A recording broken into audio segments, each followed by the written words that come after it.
Babae dapat huwag maging dependent sa lahat ng bagay. Magandang araw po sa inyong lahat mga ka-Jamdeth, solid Medeth supporters around the globe. Silent supporters and marathoners, please like and share naman ng videos natin guys. As much as possible ayaw ni Bunso pag-usapan ang tungkol sa love. Pero yan lagi ang gusto ng mga viewers, nag-share naman ang isang viewer. Based on her experience, na may affirm siyang na in love siya kasi very thoughtful at may kaya sa buhay. Pero ang true love niya ay walang kaya, pero mapagmahal at maalaga.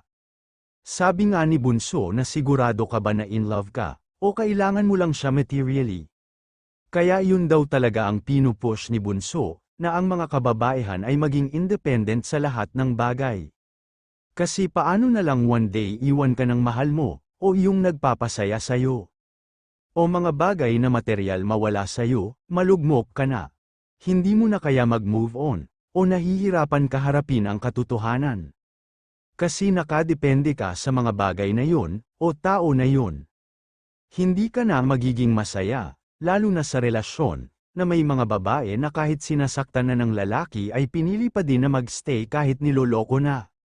Mga martyr na mga babae, kasi nga nakadepende lang sa lalaki.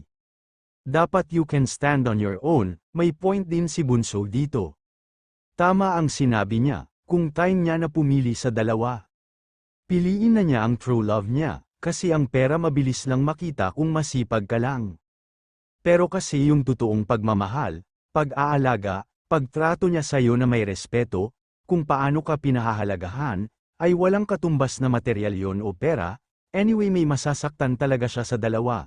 Kaya habang maaga pa hindi pa nakaugat ang lalim ng pinagsamahan nila, ay wakasan na niya.